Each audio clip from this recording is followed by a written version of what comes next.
Bonsoir, bienvenue à vous en direct. Votre émission pour aller plus loin ce soir sur les chantiers de l'éducation nationale. À la veille du début des épreuves écrites du baccalauréat, on se penche sur cet examen, sur les changements à venir prévus par le gouvernement pour renforcer le bac. Et puis, qu'en est-il de l'après, avec l'épineuse question de l'orientation et de la sélection? Sur tous ces aspects, le débat avec de nombreux invités en notre compagnie. Et puis cette question ce soir, jusqu'où ira la réforme de la loi travail? Le gouvernement avance prudemment, de très nombreuses réunions sont prévues avec les syndicats, mais les fuites dans la presse suscitent inquiétude et crispation. Alors que contiendra vraiment ce projet? Sur ce sujet, le match des idées opposera Thomas Porcher, économiste, membre des économistes atterrés, à Sophie de Menton, chef d'entreprise et président du mouvement Éthique. Enfin, l'entretien, mon invité est un spécialiste de l'Afrique. Antoine Glaser milite pour de nouvelles relations entre la France et l'Afrique au moment où la Chine nous supplante et poursuit son installation sur le continent. Il est l'auteur de ce livre, Africa France, quand les dirigeants africains deviennent les maîtres du jeu. Le grand entretien, c'est tout à l'heure. Voilà donc pour le programme. Merci de nous suivre. Votre hashtag OVPL pour les questions et réactions. Et avant d'accueillir mes premiers invités, voici le tour d'horizon de l'actualité du jour. Il est signé Mounir Soussi.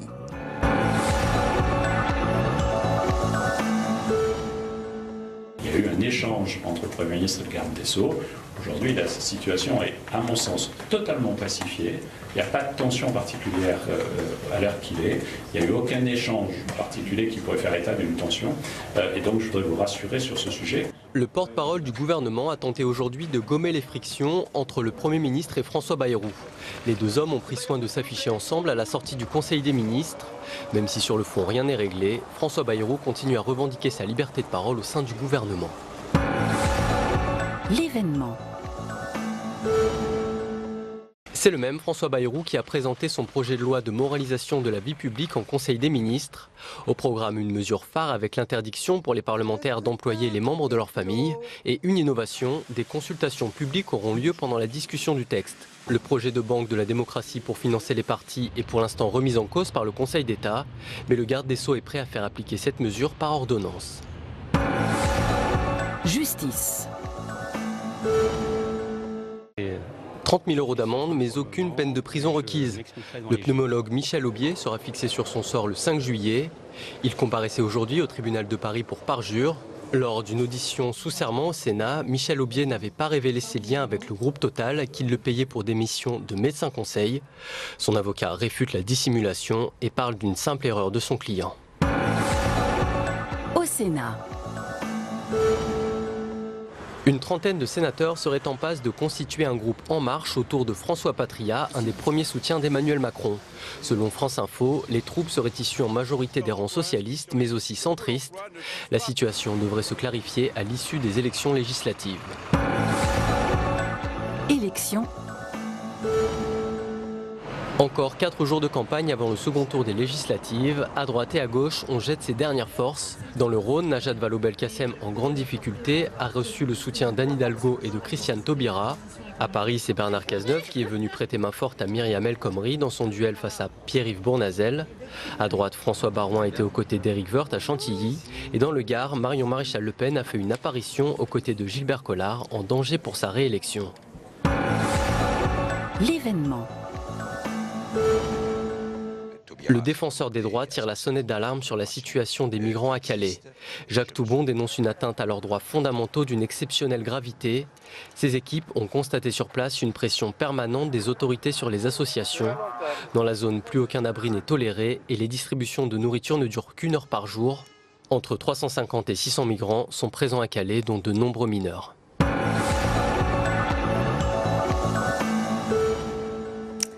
Et dans l'actualité, c'est demain que les épreuves écrites du baccalauréat vont débuter. Le gouvernement promet un changement et une refonte de cet examen à venir. Alors nous allons en parler. Et au-delà du bac, quelle sélection pour les universités? Quelle responsabilité aussi donner à ces universités? Le sujet est toujours aussi sensible. Le débat avec nos invités ce soir. Catherine Morin-Desailly, bonsoir. Bonsoir. Sénatrice UDI de la Seine-Maritime, présidente de la Commission de la Culture, de l'Éducation et de la Communication au Sénat. Nous accompagne Irène Irène Chospé, bonsoir. Bonsoir. Journaliste à l'Opinion, en charge notamment des questions liées à l'éducation. Maxime Legrand, bonsoir. Bonsoir. Et bienvenue. Vous êtes le président du think tank Révolution éducative.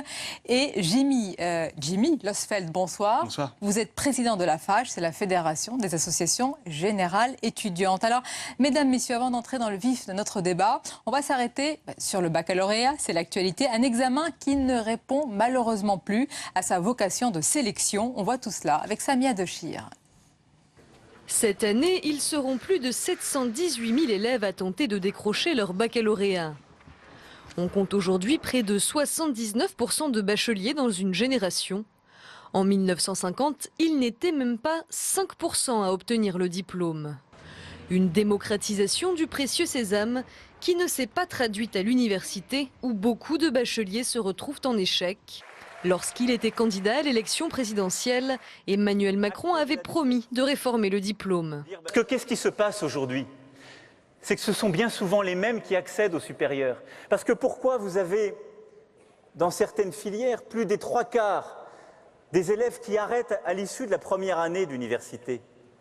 Mais parce que personne ne leur a expliqué, personne ne les a accompagnés, ne les a informés, ne leur a dit ce qui était bon pour eux ou ce qui correspondait à leur goût. Le président souhaite recentrer l'épreuve sur 4 matières. Le reste de l'évaluation se ferait alors en contrôle continu. Le choix des 4 matières pourrait être fait par l'élève en fonction de son projet professionnel. Une petite révolution pour un diplôme qui n'a pas été réformé depuis 1993. Il faudra du temps, a prévenu le gouvernement, qui n'ouvrira pas les discussions avant 2018. Voilà, et chaque année, à l'approche du bac, bien c'est le même débat permanent pour constater que cet examen a perdu son utilité et même, Irène Chospé, son esprit de diplôme, de sélection. Malgré tout, est-ce que là, on arrive vraiment au bout du système ? Oh, ça fait des années qu'on dit qu'on est arrivé Le débat est vraiment permanent. Oui, qu'on est arrivé au bout du système, mais c'est vrai que, par exemple, dans tous les pays européens, on a un système complètement atypique en France, avec un examen final.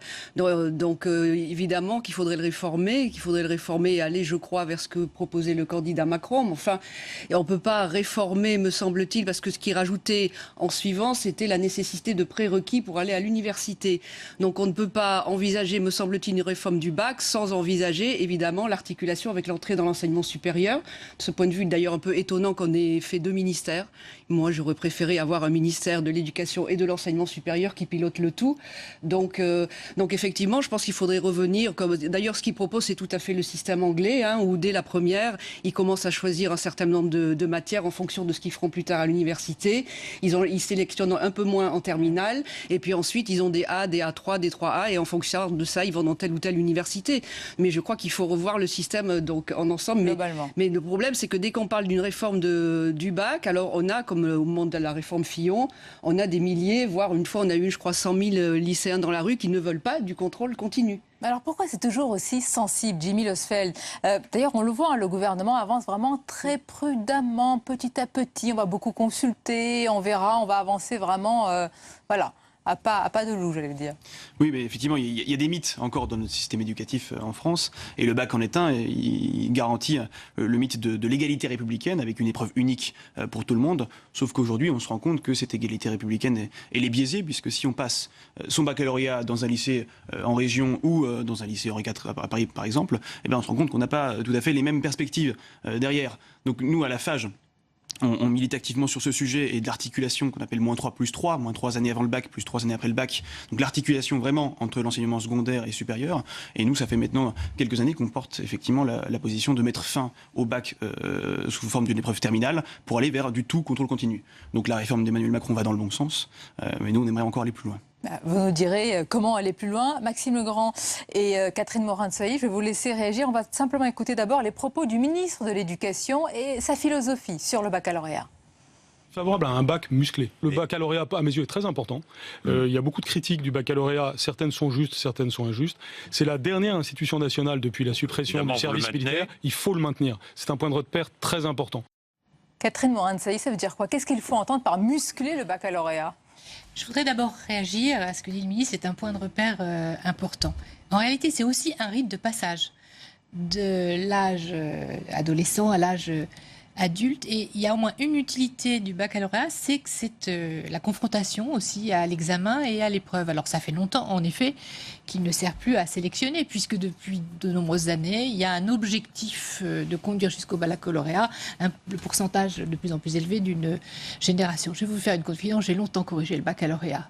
Donc je constate que le contrôle continu, en réalité, si on regarde les livrets scolaires et qu'on livre la note finale à l'épreuve, on trouve sensiblement la même note. Donc en effet, on pourrait supprimer cette épreuve et se contenter du livret scolaire, somme toute, et du contrôle continu de l'année. Mais ça reste tout de même un rite de passage. Mais le vrai problème par rapport à l'entrée à l'université, c'est la question de l'orientation ou sélection. Tout dépend comment on prend les choses, qui doit commencer beaucoup plus tôt dès le collège. Il faut réfléchir comment on accompagne tout au long de son parcours un élève vers sa réussite propre, tout en lui apportant un certain nombre d'acquis fondamentaux. Et à cet égard, nous ne sommes pas bons du tout, tant au niveau du collège-lycée que du niveau d'ailleurs de l'université, mais peut-être qu'on va y revenir au cours. On va en parler, c'est même le cœur de notre débat. Je veux rester encore sur l'aspect politique, Maxime Legrand. Dites-nous, combien de ministres ont réussi cette réforme du bac ? C'est ce que j'allais vous dire, parce que je voyais Jean-Michel Blanquer et je me disais que j'allais pouvoir prochainement le rajouter à une petite vidéo qu'on a montée, où on avait fait des découpages d'interviews et de grandes déclarations de ministres depuis les années 70 qui disaient deux choses. Maintenant, on y va, on va réformer. C'est pendant ce mandat qu'on va réformer l'éducation. Et ensuite, l'orientation, c'est central. Je me disais, on va pouvoir l'ajouter dans la vidéo. Nous, Révolution éducative est un think et do tank. Et je crois que c'est important. C'est-à-dire que ma voisine sénatrice, je pense, sera d'accord sur le fait qu'il y a beaucoup de rapports qui ont été faits, beaucoup d'études qui ont pu être faites. Donc je pense qu'on sait ce qu'il faut faire. Maintenant, il faut un certain courage politique réel pour le faire. Je suis assez inquiet qu'au bout de 2 jours, le ministre a indiqué qu'il allait le faire à petit rythme. Je crois qu'il y a 2 sujets au moins sur lesquels il faut attaquer en début de mandat. C'est la fiscalité et l'éducation. Et que si ces choses ne sont pas prises dès le début, avec du courage politique et avec des majorités importantes, c'est rarement en fin de mandat que ça se fait. Et combien de ses prédécesseurs ont échoué à réformer le bac ? Il y a François Fillon, il y a Vincent Peillon. Oui, parce que je disais tout à l'heure, le problème, c'est que les lycéens sont contre. Et ils sont contre pour 2 raisons qui sont des difficultés, je pense, classiques, plus générales de la France. La première, c'est effectivement ce que vous craignez, c'est-à-dire que ça soit, qu'il y ait, si c'est du contrôle continu, qu'il y ait des différences de niveau, s'il n'y a plus de bac national et qu'on considère qu'un bac dans une petite ville d'un lycée de province ne vaut pas Henri IV. Bon, moi je doute un peu. Et ensuite, l'autre truc, c'est qu'il y a un manque de confiance. Mais ça, c'est la société de la défiance, on la connaît bien en France. C'est pour ça que je dis que c'est un problème général. C'est-à-dire que les élèves ne font pas confiance à leurs professeurs en contrôle continu. C'est-à-dire, ils disent, un tel va me saquer, lui, alors on dit plus chouchou, je sais plus ce qu'on dit, je suis un peu ringarde là, mais voilà, et donc c'est ce manque de confiance, cette défiance vis-à-vis des professeurs qui explique que chaque fois, les lycéens sont contre. Et ça, c'est quand même très dommage, parce que je sais pas comment, c'est évidemment ce que craint Jean-Michel Blanquer, qui ne manque pas de courage, je pense, politique pour réformer, mais il se dit, il faut que je fasse très attention, parce qu'à chaque fois, il y a des milliers de lycéens qui disent non. Mais c'est presque une question de mentalité, de philosophie. Je pense que la réforme du baccalauréat en tant que telle est presque un faux problème. Vous n'êtes pas au cœur du problème de l'orientation de l'élève. C'est plutôt l'envoi massif d'élèves à l'université qui ont le baccalauréat et qui sont orientés finalement par défaut parce qu'ils ne savent pas quoi faire d'autre. Et ça, la question de l'orientation, on a fait tout un travail à la Commission de la Culture, c'est notre collègue Guy-Dominique Kennel, qui démontre bien que la sélection, l'orientation, elle intervient très tôt dans le cursus scolaire où l'enfant doit se voir proposer, par aussi le biais de stages en entreprise, des formules qui lui permettent de découvrir des métiers, que l'école soit davantage aussi en prise avec le monde professionnel et l'entreprise, et qu'on puisse accompagner chaque jeune dans son parcours de réussite. Ce qui est scandaleux aujourd'hui, c'est surtout un scandale humain. Au-delà même d'un scandale financier, c'est l'échec massif en licence. Seuls 30% des étudiants obtiennent leur licence du premier coup, au bout de 3 ans. Donc il y a un vrai souci. On a une responsabilité collective de ne pas prendre à bras-le-corps cette question. Oui, la sélection n'est pas un gros mot, c'est le revers en fait d'une orientation bien construite, bien préparée pour pour chaque jeune. Maxime Legrand, je vous laisse réagir. D'abord, on va écouter ce qu'on disait il y a quelques mois de cette articulation entre baccalauréat, sélection, orientation. Najat Vallaud-Belkacem, l'ancienne ministre de l'Éducation. Ils étaient 39 candidats en 1809, au moment de sa création, et qu'ils seront cette année 695 682 à tenter de décrocher ce précieux baccalauréat. Un peu d'étymologie latine nous rappellera que le baccalauréat signifie la couronne de laurier. Laurier qui, en l'occurrence, ouvre les portes de l'enseignement supérieur, ce qui me permet de rappeler, pour ceux qui en douteraient, que de fait, la sélection à l'université existe et qu'elle porte le nom de baccalauréat. Non. Voilà, c'était en juin 2016, couronne de laurier, un peu fanée. Maxime Legrand, qu'est-ce que vous pensez de ces propos? Je pense d'abord que... Heureusement qu'il n'y a pas un baccalauréat du ministre de l'Éducation nationale, sinon ça aurait été un petit peu compliqué. Non, réellement, parce que par rapport à ce que disait Madame la sénatrice, l'orientation, c'est extrêmement important. Le fait que ça doit être anticipé et le fait que c'est un métier. Et c'est pas faute d'avoir alerté comme think tank pendant 5 ans, depuis de nombreuses années aussi, sur le fait que le métier de l'orientation, dans beaucoup de pays européens, dans des pays occidentaux respectables, on a créé des centres de formation pour des conseillers d'orientation. Dites le métier de l'orientation, c'est un métier. C'est important, un métier. D'insister sur dans ce les point. associations de parents d'élèves, dans des établissements, dans des écoles, dans des lycées, on croit que quelqu'un peut le faire en heures supplémentaires. Non, c'est un métier. Il faut savoir qu'aux États-Unis, un conseiller d'orientation est diplômé d'un Master 2, avec souvent une spécialisation en counseling, ce qu'on appelle counseling, donc une vision à 360 degrés de l'élève, parce qu'au-delà même de l'orientation, la préoccupation qui doit être là, c'est quand même le bonheur de l'élève. Et moi, ce qui m'inquiète, c'est les études les unes après les autres qui montrent des élèves qui sont de moins en moins heureux d'aller à l'école. Et être heureux à l'école, c'est pas une vision 68 arts de l'école, c'est comment on va être heureux pour être créatif, pour être entrepreneur, pour être imaginatif, pour être capable de prendre des décisions, pour avoir du courage politique. Et je crois que M. Blanquer, en effet, n'en manque pas, et j'espère que tout le monde l'aidera dans le chemin qu'il a à faire. Nous et donc, verrons, c'est parce que cette tout le monde n'est construction pas d'accord globale. sur les réformes. Hein. Et je crois par contre que le baccalauréat, c'est aussi important pour des familles défavorisées. Il y a quand même encore beaucoup de familles dans notre pays où tout le monde n'a pas eu le baccalauréat. Oui. Et c'est un point de repère. Donc c'est aussi pour ça que ça peut bloquer. Partout, et puis, il ne faut pas oublier quand même que pour beaucoup d'entreprises privées du secteur de l'éducation, si on supprimait le baccalauréat, ça ferait beaucoup moins de stages intensifs qui seraient financés pendant les vacances. Il y a tout cela. Jimmy Losfet, quand vous entendez le bonheur, oui, de l'élève, évidemment, ça vous parle. Et quand Maxime Legrand dit le métier de l'orientation, aujourd'hui, c'est ça ce qui pêche dans notre système aussi? Je pense qu'effectivement, c'est sûrement le principal souci. Et il ne faut pas confondre effectivement sélection et orientation, parce que surtout qu'aujourd'hui, le mot sélection est extrêmement galvaudé et utilisé à tort et à travers pour plein de raisons. Mais aujourd'hui, l'université, elle paye les pots cassés de notre système éducatif et notamment du lycée, qui n'est pas adapté, et notamment sur la question de l'orientation. Aujourd'hui, comment se passe l'orientation? Les lycéens sont mis devant le fait accompli au moment de faire leur choix sur admission post-bac et subissent une orientation un peu aléatoire. Et comment imaginer un lycéen épanoui dans sa formation dans le supérieur alors qu'il a été orienté de manière aléatoire?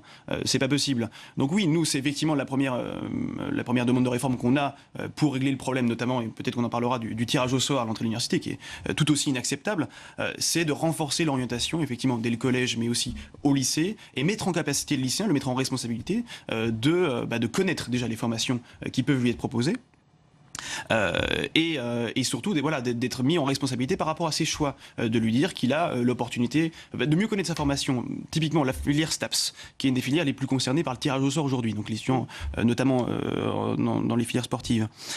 Il faut savoir qu'il y a une vraie méconnaissance de cette filière. Beaucoup imaginent aller faire du sport 90% de leur temps, alors qu'au final c'est une filière qui est extrêmement orientée sur le management, sur l'anatomie, etc. Donc il y a une vraie méconnaissance de ce que c'est que l'université au lycée. Finalement, perdant pour le lycéen qui ne va pas s'épanouir parce qu'il n'ira pas par exemple dans cette filière, et perdant aussi pour la suite, parce qu'on ne va pas disposer de ressources humaines, enfin j'allais dire de personnalités formées, c'est pour ça que la réforme du bac est importante quand même, parce que si vous me prenez qu'un système à l'anglaise de nouveau, ça responsabilise aussi les lycéens, puisqu'ils doivent choisir dès la première des matières en se disant c'est ça que je veux faire après. Et donc je pense que c'est quand même très important cette réforme du bac, et surtout si vous demandez des prérequis par la suite, vous pouvez pas demander des prérequis dans toutes les matières pour telle université. Donc ça serait très important de modifier ce fichu bac et d'en faire quelque chose avec des matières dès la première, une espèce de choix d'orientation qui se confirme en terminale en fonction de l'université qu'on vise. Et à ce moment-là, l'université peut demander des prérequis. Oui, mais c'est là que le courage politique, si vous me permettez, c'est de ne pas faire de l'anglais plus du français. C'est-à-dire que dans le système anglais, ils vont garder 3 et 4 matières, et ça va pas être 3-4 matières majeures, plus toutes les mineures qu'on pourra avoir en contrôle continu. Souvent, c'est 3-4 matières. Il y a eu un travail en amont avec ce qu'on appelle un counselor, un conseiller d'orientation à l'anglo-saxonne. Puis ils vont choisir leurs 3-4 matières qui vont passer sur les 2 dernières années. J'ai l'impression que vous décrivez un monde idéal, une école idéale, un lycée idéal où il y aurait quelqu'un derrière chaque lycéen qui va lui dire « Écoute petit ou petite, viens voir, je vais voir où est ton bonheur, on va le chercher ensemble ». Ça peut se passer comme ça? Est-ce qu'on a les moyens, les ambitions de nos moyens et tout ça? La réforme du bac, elle permet notamment de dégager un petit peu un état d'esprit dans l'éducation nationale, aussi à instiller auprès de chaque enseignant. Je le dis d'autant plus volontiers que j'ai enseigné assez longtemps, donc je connais bien cet environnement. Et c'est vrai que les professeurs ne sont pas toujours non plus formés à l'orientation. Ça, c'est un vrai sujet. La formation disciplinaire, le plus souvent, prédomine, et qu'il y a... Je suis d'accord avec mon voisin, c'est un métier, l'orientation. Mais ce qui doit être assumé par les professeurs, parce que qu'est-ce qu'ils doivent supporter? Je vais juste rebondir sur ce que disait Madame. J'ai aussi enseigné en Angleterre, et on voit bien que il y a tout de même une sélection à l'université. Ah, bien sûr. D'ailleurs, elles sont très sélectives, les universités. Mais ça, il en faudra une en France. Hein. Donc, le on type n'y échappera de pas. baccalauréat, voilà. Non, alors, on n'y échappera pas. Je suis d'accord avec vous. D'ailleurs, le mot sélection ne doit pas du tout être un gros mot. Plutôt que ce fameux tirage au sort qui est d'une injustice totale, il vaudrait mieux qu'il y ait honnêtement et clairement et de manière transparente une épreuve d'admission qui juge de prérequis nécessaires pour la poursuite des études. Alors là, sujet sensible, attention. Oui, mais je le dis parce que c'est un vrai sujet complexe. Juste, je vais préciser. Beaucoup plus honnête. Après, ce sont les conditions d'accès à la possibilité, en effet, de se présenter à cette épreuve d'entrée sur laquelle il faut travailler et accompagner, en effet, les étudiants. Je vais vous laisser réagir. Juste, Jimmy Losfeld, c'est le vrai défi. Le nombre de postulants en première année de faculté est supérieur, on le sait, au nombre de places disponibles dans certaines filières. Là, je parle vraiment de filières très tendues. Et il y a désormais un système de tirage au sort pour sélectionner les élèves à l'entrée de l'université. D'ailleurs, je dis désormais non, ça existait, mais ça se faisait de manière très discrète. On sait en tous les cas que ça va s'appliquer dans 169 licences. Système décrié, injuste, etc. C'est ce que vous dites. Vous avez même lancé une pétition. Pourquoi? Tout à fait. On ne peut pas faire l'économie de la complexité sur ce débat, parce qu'on n'est pas dans un diptyque. C'est soit le tirage au sort, soit une sélection au mérite. Je pense que c'est beaucoup plus complexe que ça. Et encore une fois, ça dépend ce qu'on met derrière le mot sélection. Si derrière le mot sélection, on met exclusion, je pense que c'est sûrement la pire des choses à faire dans notre système éducatif. Parce que aujourd'hui, non bien sûr, mais je pense que c'est le premier point que je tiens, et la FAGE milite activement pour le rappeler. C'est qu'on a aujourd'hui chez les jeunes en France notamment un taux de chômage qui explose. On a 25% de taux de chômage chez les jeunes. Mettre en place un système qui d'une manière ou d'une autre, que ce soit le tirage au sort ou la sélection au mérite, met une partie de la jeunesse en dehors des études supérieures alors qu'elle aurait un projet professionnel, ce serait irresponsable et ce serait renforcer ce chômage. D'autant plus qu'on le sait aujourd'hui, on vit dans une société qui vit énormément de mutations, notamment au niveau de l'économie et de l'emploi. On va vers des métiers qui seront de plus en plus qualifiés. Avec le développement de l'intelligence artificielle. Mais Jimmy Losfeld, vous mettez sur le même plan tirage au sort et sélection au mérite? Pour moi, effectivement, la question, c'est de savoir est-ce qu'on met en place un système d'enseignement supérieur qui permet à tous les jeunes d'avoir accès à la qualification. Après, il y a effectivement l'articulation et la notion d'affectation qu'il faut qu'on discute.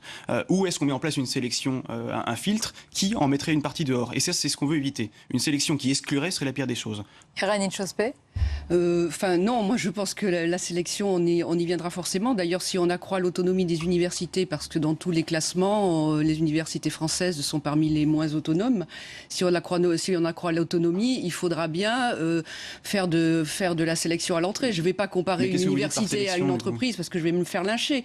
Mais vous ne pouvez pas demander à une entreprise de prendre n'importe qui se présente. Mais l'enseignement supérieur, ce n'est pas une entreprise, madame. Non, mais une université, elle va être obligée de sélectionner, mais ça veut pas dire qu'on sort les gens. Ben voilà, c'est la question. C'est qu'est-ce que vous entendez derrière sélection? C'est tout le débat, je pense. Avec des prérequis, et les personnes qui n'y arrivent pas, on peut décider de le former. Il y a des systèmes comme la capacité en droit, par exemple, qui sont des systèmes. On peut essayer de faire des trucs intelligents. On n'est pas obligé de dire il y en a qu'on accepte et les autres on les jette. Donc il y a des systèmes intelligents. La capacité en droit, vous n'avez même pas besoin de passer le bac si vous avez de bonnes notes. Vous commencez à 17 ans. Et puis si vous avez de bonnes notes, vous rentrez directement en première année de licence. Et si vous avez de très bonnes notes, vous entrez en deuxième année de licence. Parce que est-ce qu'il faut poser aussi le problème de savoir est-ce qu'il faut vraiment que 90% d'une génération aille au bac? Je rappelle qu'en Allemagne, c'est 45% des jeunes qui ont le bac. Et les autres font des filières professionnelles. Et c'est pas plus mal. Et on revient à l'éternel débat. Parce que là-bas, c'est pas considéré de façon méprisable de faire du professionnel, de l'apprentissage, alors qu'en France, oui. Donc voilà, moi je pense qu'il faudra faire de la sélection. Et pire encore, je pense qu'il va falloir augmenter les droits d'inscription. Oula. Je pense que la gratuité. C'est encore un autre sujet. Oui, mais je pense que la gratuité, c'est un drame. Parce que vous mettez le feu à tout en même temps. Hein. Vous détruisons le système d'enseignement supérieur. Oui, non, c'est pas ça. C'est pas ça. Il faut le sauver. Il faut le sauver parce que là, il va pas bien. Oui, je vais aller un petit peu dans ce sens-là. Vous me demandiez tout à l'heure, est-ce qu'il faut un conseiller d'orientation derrière chaque élève? Je vais vous dire oui.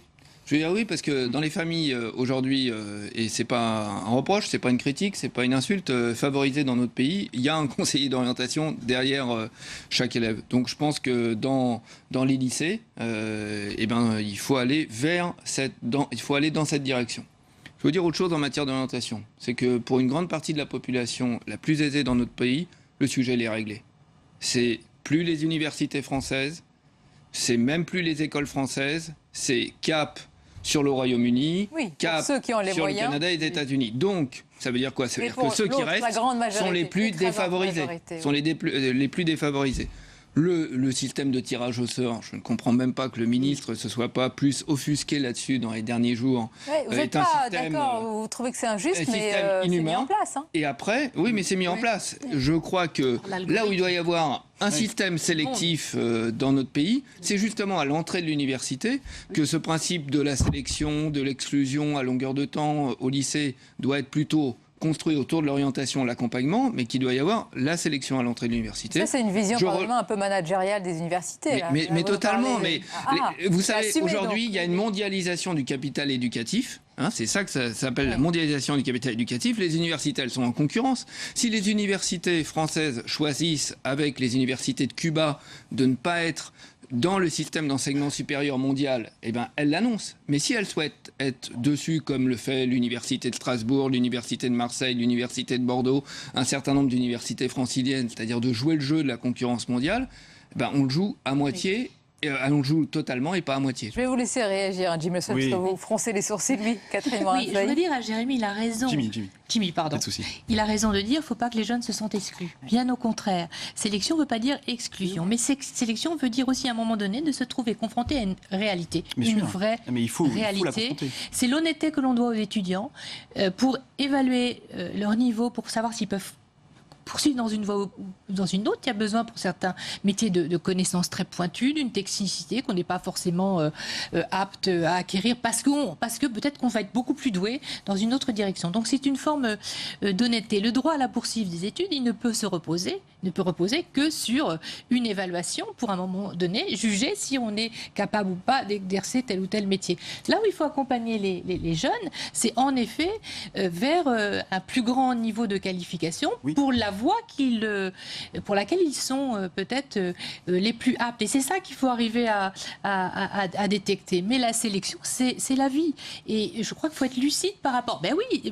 Moi je me serais présentée au concours de médecine, je pense que je ne l'aurais pas eu. Pour autant, aurais-je eu le droit à la poursuite des études? J'aurais peut-être pas fait un bon médecin, je n'avais peut-être pas le niveau requis pour être médecin, mais pour faire autre chose. Je crois qu'il faut parfois avoir aussi cette lucidité. Ça ne veut pas dire exclusion, ça veut dire un principe de réalité. Et puis il y a une autre chose, c'est que je pense que c'est un chantier, j'espère que la ministre de l'Enseignement supérieur va s'y atteler, c'est pouvoir aussi honnêtement et de manière transparente montrer aux jeunes quels sont les débouchés par filière, la réalité des métiers par filière. On peut envoyer tous les élèves de la Terre en STAPS, et au bout du compte, pour faire faire quoi au bout d'un diplôme de 5 ans? Après, qu'est-ce qu'ils vont faire?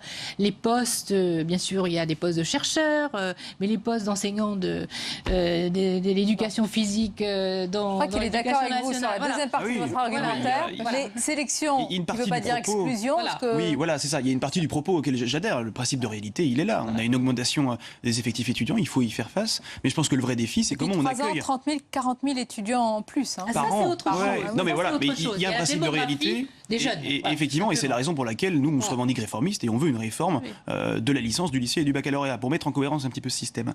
Mais ce que je peux pas laisser dire, bon, sur les frais d'inscription, c'est encore un autre sujet. C'est un autre sujet. Mais je peux pas laisser le dire. Je peux le pas de ça. C'est le Je pense sujet. pas. Pour Je pense pas que ce soit le On sujet. va avoir de qualité. Non, le premier sujet, Oui. le premier sujet, à c'est 130 €. le premier Non. sujet, c'est l'organisation du système éducatif, qui aujourd'hui est responsable du taux d'échec et de réorientation qui est extrêmement important en licence. Vous le rappeliez au début. Ça, c'est le premier sujet. Avant de parler de moyens, qui est un vrai sujet aussi, il faut parler comment on met en place un système qui permet effectivement l'orientation. Et moi, je suis embêté parce que vous parlez de sélection. Et encore une fois, le sélection, c'est un mot pas extrêmement galvaudé. Un gros mot. Mais moi, ce que je veux c'est vous un dire, mot corollaire c'est qu'effectivement, d'orientation. nous, on est plutôt adeptes de l'orientation active. C'est-à-dire, effectivement, dire aux étudiants, aux lycéens, et ben effectivement, tu as tel bagage, tu as peut-être des difficultés dans telle matière, on te conseille très fortement, pourquoi pas, la ministre parle de mise en place de contrats de réussite, on te conseille très fortement, étant donné tes difficultés, d'aller plutôt dans une filière professionnalisante, en IUT, en BTS, mais on te déconseille fortement la licence générale, parce que tu n'as pas le niveau. Et là, on tient ce discours de vérité. Moi, je pense que c'est une bonne chose, mais, et c'est tout le sujet est ici, ça ne doit pas être obligatoire. On ne doit pas obliger, on ne doit pas se substituer à la responsabilité du lycéen sur son choix d'orientation. Le lycéen doit être mis en capacité de faire son propre choix d'orientation en connaissance de cause, ce qui n'est pas le cas aujourd'hui. Mais la coercition, la mise en place de prérequis coercitifs, forcerait l'étudiant, du coup, à prendre un choix qui n'est pas forcément le sien. Alors que si on le met en responsabilité, il saura prendre ses responsabilités. Et je pense que ce sera d'autant plus émancipateur pour lui. Mais ça le force à rien du tout. Il sait qu'il y a tel prérequis pour entrer dans telle université. Oui. Il sait que pour entrer dans une fac de sciences, eh ben, il faut qu'il soit bon en maths, en physique, chimie et en SVT. Et puis s'il l'est pas, bah, il saura tout de suite que qui va faire autre chose. Il est peut-être très bon en Celui qui lui manque un langue. demi-point sur sa moyenne de SVT pour pouvoir aller en fac de bio. Bah, il faut un petit peu de souplesse et de flexibilité dans le système. Quand vous voyez le système britannique, je peux vous dire que ça se fait pas C'est un le modèle pour demi-point. vous? Non, c'est pas. Il n'y a pas de modèle parfait. Vous y faites référence pas mal. Mais Hein, tout à l'heure. à force que dans notre pays, on critique tous les autres modèles parce qu'on serait bien meilleur, on a vu dans quelle situation on est. Dans le système britannique, le mot sélection, c'est que vous candidatez à 5 programmes, 5 universités, et que statistiquement, les étudiants, et en plus il y a une opération de clearing, c'est-à-dire une fois qu'on leur a donné toutes leurs réponses, ils peuvent encore se rattraper, il y a 95% des étudiants des élèves qui ont leur choix d'entrer dans l'université. Ils ont fait 5 choix. Bon, et par rapport à ça, il y a certes les notes, mais il y a aussi quel est leur projet. Maxime, est-ce que vous pensez qu'un modèle, quel qu'il soit, britannique ou autre, on ne va pas les critiquer, est forcément applicable à la France, à notre mentalité, à notre philosophie, à ce à quoi on tient par rapport à d'autres pays En tout parler cas, de clearing, etc. Est-ce que tous ces termes, on pourrait les importer, les appliquer chez Mais nous? oui, La francophonie. Oui, non mais c'est important qu'on ait la francophonie et je sais que l'agence universitaire de la francophonie est attentive à tout ça, mais il y a un point qui est commun à tous ces systèmes, c'est leur préoccupation de l'employabilité. Oui, il y a des choses qui ont été faites quand même par Nicolas Sarkozy.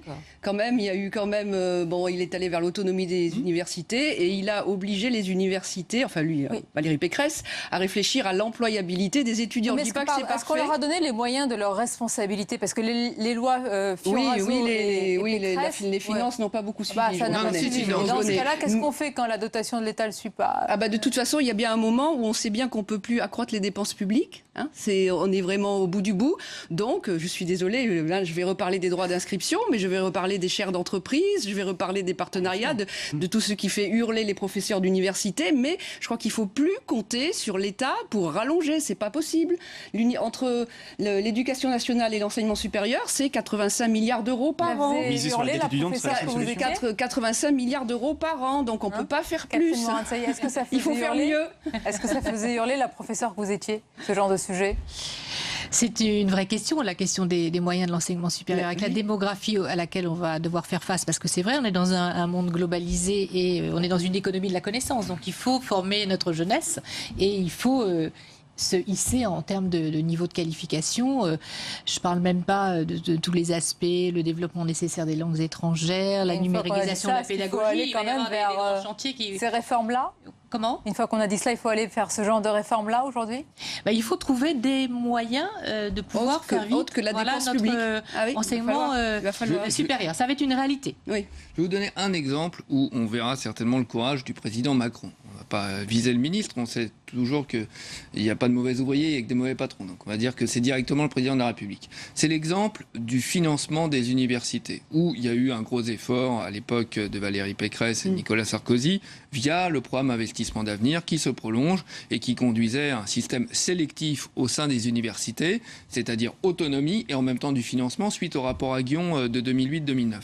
Mais le sujet de faire payer les étudiants à l'entrée, dans le système britannique ou dans d'autres systèmes, il y a un système de prêt. Vous pouvez prendre le système britannique. Non, mais j'en parle parce que dans les universités britanniques, moi, je vois des gens qui viennent de couches défavorisées, qui sortent d'Imperial College, de la London School of Economics, de Cambridge, de Oxford, de très bonnes universités. Et comment ça se passe ? Il y a un prêt qui est accordé directement par l'université, à taux zéro, qui est remboursé à l'issue des études. Ils ont 30 ans pour le rembourser. Grosso modo, ça fait 300 à 400 euros par mois. Dès qu'ils sont en dessous de 30 000 livres de revenus par an, le remboursement est suspendu. Et donc ça, c'est très concret. Il y a des fuites. Je pense que l'État va se retrouver avec quelques créances douteuses. Nous n'en sommes encore pas là. Il y a peut-être quelques fuites. Mais vous savez, dans les anciens normaliens, il n'y en a pas beaucoup qui ont remboursé leur engagement décennal. Je vais recadrer un petit peu le débat sur un aspect politique, parce qu'on n'en a pas parlé depuis tout à l'heure. C'est quand même ce ministre et ce qu'il porte, Jean-Michel Blanquer. Alors ceux qui en disent de plus grand bien, ce sont des responsables de droite. Ça ne veut pas dire, et je ne vais pas être caricatural, qu'il faut le classer forcément à droite, mais force est de constater Catherine Morin-Desailly qui donne beaucoup de signes plutôt à droite. Le redoublement, pas mal de réformes qui plaisent en tous les cas à la droite. Non, vous allez me contredire, Irène Joseph ? Non, mais il ne plaît pas qu'à la droite. Hein. Non, il ne plaît pas qu'à la droite. D'abord, c'est un homme de grande expérience. Je ne vais pas vous dire le contraire. Il a le mérite de revenir sur des aberrations, des décisions qui ont été prises lors de ce quinquennat qui se termine. Je parlerai simplement à la droite aurait voulu mener. La suppression des classes bilingues européennes à l'heure de la mondialisation, de manière tout à fait inégalitaire. Moi, je suis en Normandie. Toutes les classes bilingues, puisque c'était laissé au libre arbitre directeur, étaient supprimées. En région Île-de-France, elles étaient conservées. Voilà. Ce sur quoi le ministre va revenir. Il me semble que ce n'est pas dit de droite, c'est de gauche. Très bien, mais est-ce que vous pensez, alors, voilà une question plus précise, vous allez pouvoir y répondre, est-ce qu'il y a une volonté manifeste de détricoter tout ce qui a été fait dans le quinquennat précédent ? Non, c'est peut-être retricoter, justement. Non. Retricoter des choses qui ont été éliminées. C'est votre regard ? C'est votre avis, Jimmy Losfeld ? Écoutez, j'attends de voir quelles seront les réformes. Quand même, il y en a énoncé pas mal. Bien sûr, il y en a énoncé pas mal. Il y a celle du baccalauréat qui m'intéresse plus particulièrement parce que je pense que le vrai sujet, on l'a abordé. Je suis navré, je veux juste revenir sur un truc, un élément que je peux pas laisser passer. On parle souvent du modèle américain, du modèle anglais en termes de financement et de ces fameux parcs, les prêts sur revenus à contingent dont vous évoquiez tout à l'heure. Ça a créé une dette étudiante aux États-Unis qui est colossale. Ça commence à créer une dette en Angleterre qui est colossale et ça freine l'économie du pays. Et c'est pas le bon modèle. Et là, on vende souvent le modèle allemand. Je ne comprends pas pourquoi là, on ne le vende pas. Parce que le modèle allemand, c'est un modèle avec un enseignement supérieur qui est gratuit et qui marche. Oui, mais avec 44% seulement des élèves qui y vont. Mais c'est pas le sujet. Mais si, c'est un énorme sujet. C'est un énorme sujet. Si on avait la moitié des étudiants, on aurait peut-être les moyens de mieux s'en occuper. Il faut plus de moyens et l'État n'est pas en capacité de donner plus de moyens. Alors cherchons cet argent. Non, mais l'argent, on ne le trouve pas. Ça fait des années qu'on le cherche et il semble qu'il n'y ait plus de puits de pétrole sous les universités. Mais je pense qu'on a cherché au mauvais endroit ou alors qu'on ne s'est pas donné assez de moyens. Et c'est la solution de facilité que dire c'est l'étudiant qui doit payer. Parce que c'est considérer le savoir comme une marchandise. Non, il y a des bourses, on peut faire la dette étudiante. La dette étudiante américaine a été importante. La dette britannique. Mais je vous invite à regarder un documentaire qui s'appelle Étudiants l'avenir à crédit. Moi, je préfère regarder les études documentées plutôt que les documentaires vidéo. Non, mais on peut faire payer, on peut moduler en fonction du revenu des parents. Ça peut se faire, ça déjà. Et puis on peut faire comme en Australie. Alors je sais qu'en France on le fera jamais, mais faire payer beaucoup plus cher les étudiants étrangers. Et ça a une certaine légitimité parce que les parents d'étudiants français ont financé par leurs impôts l'enseignement public gratuit. Donc les étrangers, ça a une certaine légitimité. C'est devenu leur troisième recette d'exportation. En France, c'est quand même une rupture d'égalité là, assez frappante. Non, mais non, c'est l'égalité devant l'impôt. C'est l'égalité devant l'impôt, les étudiants étrangers. Catherine Morin-Desailly, ce genre de proposition, je vous vois. C'est vrai qu'il y aura une réflexion à avoir sur les droits d'inscription. La vraie question, c'est de pouvoir accompagner les jeunes vraiment qui n'en ont pas les moyens et les ressources familiales vers leur parcours de réussite et vers leur aspiration à exercer un métier pour lequel ils sont destinés, vraiment. Ça, c'est un vrai sujet. C'est-à-dire que je crois qu'il faut aussi dissocier peut-être la question de l'adaptation des frais d'inscription à la nécessité d'accompagner les élèves qui en ont le plus besoin. Les deux sont tout à fait conjugables. Je voudrais que vous répondiez quand même à la question tout à l'heure. Oui. Vous représentez la Fédération des associations générales étudiants, donc c'est bien de savoir dans quelle disposition, état d'esprit vous êtes par rapport à ce ministre qui a annoncé quand même pas mal de pistes de réforme tous azimuts. Vous êtes dans quel état d'esprit? On va voir, on va juger à l'épreuve des faits. On est ouvert à la réforme, on le rencontre à la fin du mois, normalement. Qu'est-ce que vous allez lui dire, par exemple, s'il est face à vous? Ce qu'on va lui dire, la première chose, c'est la nécessité de réformer le lycée en premier. C'est le prérequis, pour le coup, à la réforme de l'entrée à l'université, parce que avant de mettre en place une sélection ou un énième filtre, réformons en amont le système éducatif, notamment dans son organisation. Nous, on veut lui dire qu'on aimerait qu'au lycée, on sorte également de la logique des séries, parce qu'aujourd'hui, on a la série S, L, etc. On aurait tendance à penser, que c'était l'origine, d'ailleurs, c'était la volonté d'origine, que ce sont des séries qui sont classées en fonction des compétences et des aspirations. La réalité, c'est que c'est une hiérarchisation. On envoie les meilleurs en S. Mais bon, tout ça est connu, mais il faut le combattre parce que je pense qu'aujourd'hui, c'est ce qui renforce les inégalités au sein du lycée. Qu'est-ce que vous allez lui dire? Nous, on veut aller plutôt vers effectivement un système de majeur-mineur un peu plus lisible, avec une spécialisation progressive tout le long du lycée, et avec un baccalauréat qui permet une vraie articulation, qui prépare réellement une liaison entre le secondaire et le supérieur. Et nous verrons quelle sera l'écoute et surtout les résultats, les actions, les réformes. Merci pour ce débat et vos analyses respectives. Merci à vous. Merci. La suite de votre émission et cette question ce soir, une autre réforme, celle-ci sensible aussi. Jusqu'où ira la réforme de la loi travail? Les fuites dans la presse suscitent inquiétude et crispation. Alors que contiendra vraiment ce projet? Sur ce sujet, le match des idées va opposer dans quelques instants Thomas Porcher à Sophie de Menton. À tout de suite. On est dans le même scandale que celui de l'amiante. 5e port d'Europe, Le Havre est au cœur des échanges mondiaux. Sur les quais, l'explosion du trafic maritime depuis les années 1950 a ébranlé l'une des dernières grandes familles ouvrières de France. La toxicité grandissante des cargaisons a mis la vie des dockers à l'épreuve. Je me mouche le nez après ma douche, j'ai encore du soja dans le nez, dans la bouche, j'en ai dans les yeux. Après on sait qu'il y a des pesticides et tout ça, beaucoup de produits qu'ils mettent dedans, on ne sait pas les quantités. Les premiers bateaux de ciment qu'on a fait il y a une vingtaine d'années, on descendait comme ça, on n'avait même pas un museau, on n'avait même pas de gants, on n'avait rien. On s'en foutait complètement à la J. Donc le bateau il est fait. En France, les dockers meurent 10 ans plus tôt que les autres travailleurs. Les dessous de la mondialisation, demain à 16h30 sur Public Sénat.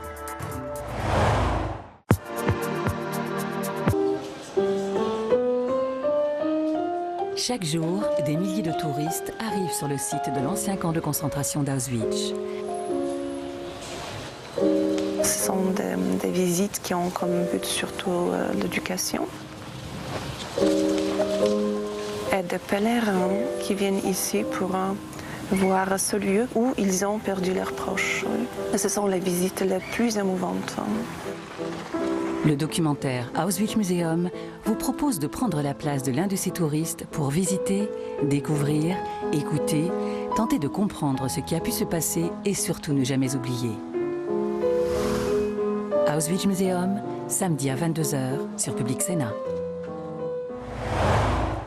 Et bienvenue à vous si vous nous rejoignez à l'instant. Nous sommes en direct, c'est votre émission. On va plus loin pour aborder à présent cette question. À quoi va ressembler précisément le projet de loi travail? Pour le moment, on n'en connaît pas les détails. Seuls les contours et les grandes lignes ont été présentés.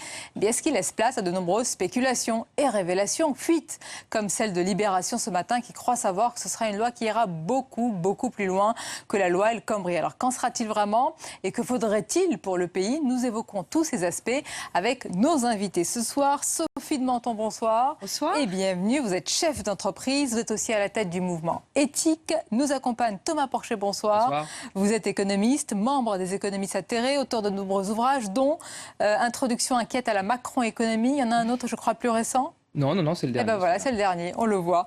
Avant d'entrer dans le vif de ce match des idées, on va s'arrêter sur les contours, ce qu'on sait de ce projet de loi travail avec Mounir Soussi, on en parle juste après. Pour réformer le Code du travail, le gouvernement a pris soin d'annoncer sa méthode. Il compte sur une concertation continue avec les partenaires sociaux pour aborder tous les points sensibles des futures ordonnances. Ces discussions sont engagées. Madame la ministre va mener un cycle de 48 réunions avec les organisations syndicales et patronales qui va permettre de discuter de façon très intense et pendant tout l'été des futures évolutions de notre droit en matière de droit du travail. Mais les fuites publiées la semaine dernière dans Libération laissent entendre que le projet est déjà bien ficelé et que le gouvernement travaille sur plusieurs pistes potentiellement explosives, comme la négociation des causes du licenciement dans chaque entreprise, qui permettrait d'inclure un objectif de performance dans le contrat du salarié et de le licencier s'il n'est pas atteint. La dérogation aux accords de branche est une mesure explorée par l'exécutif. Les ordonnances pourraient permettre à un accord d'entreprise de dépasser des dispositions prévues par la branche. Le référendum d'entreprise à l'initiative unique de l'employeur est aussi sur la table. La direction pourrait alors organiser une consultation sans la signature des syndicats. Les discussions démarrent, le gouvernement ne se ferme aucune porte, mais doit veiller à ce que les partenaires sociaux ne la claquent pas trop rapidement. Avant d'aller sur le fond, d'abord sur la méthode du gouvernement, Thomas Porcher, Sophie de Monton. Bon, ils vont discuter avec les syndicats. Une 50aine de réunions sont prévues, mais en attendant, impossible d'éviter les fuites dans la presse. Et cela crée forcément des inquiétudes, des crispations. Que pensez-vous de cette manière de faire, cette méthode d'étaler dans le temps avec énormément de réunions ? Je trouve ça très bien. D'abord parce que ça change et que si on se remettait dans le vieux système, ça ne marcherait pas.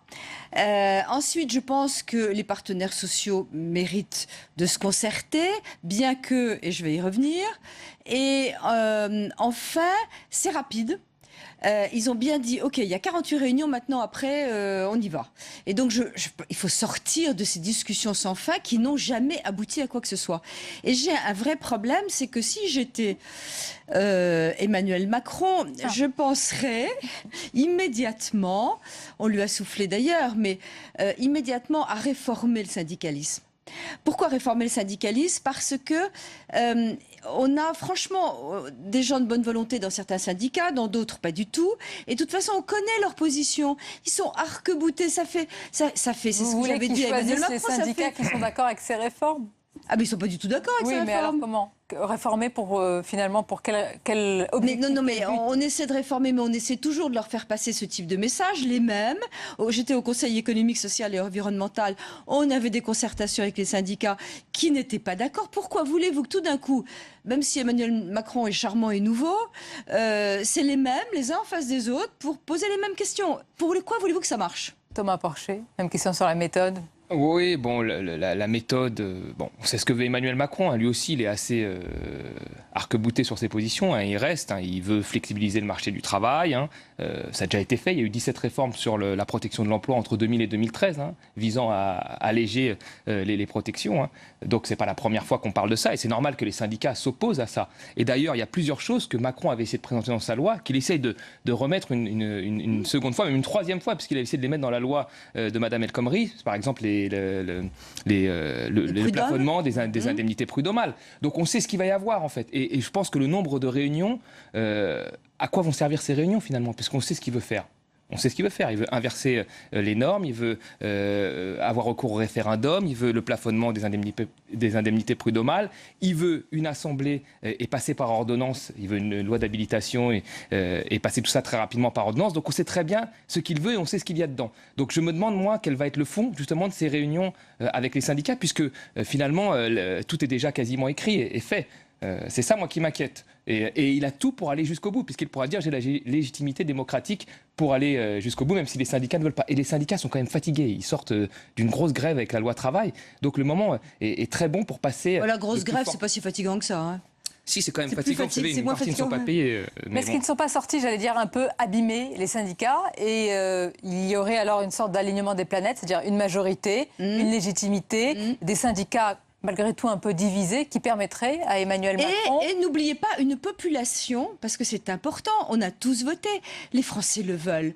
Même si c'est vrai qu'on n'a jamais... On a envie de voir les autres se réformer, on a envie d'être protégés, mais les Français ont compris qu'on n'en sortait pas. Mais il faut réformer. Français, Sophie de Menton, est-ce que ce sont ceux qui sont déjà, j'allais dire, du bon côté de la barrière qui vont bénéficier de cette réforme-là? C'est une bonne question. Alors d'abord, je ne sais pas très bien ce que c'est d'être du bon côté de la barrière. Parce que, non mais, un chef d'entreprise, il a des risques inouïs. Ils ont peur aujourd'hui, les chefs d'entreprise. J'avais un conseil d'administration aujourd'hui, ils ont peur. Peur du fisc, peur de l'inspection du travail, peur d'être piégés parce qu'ils se sont trompés, une erreur administrative.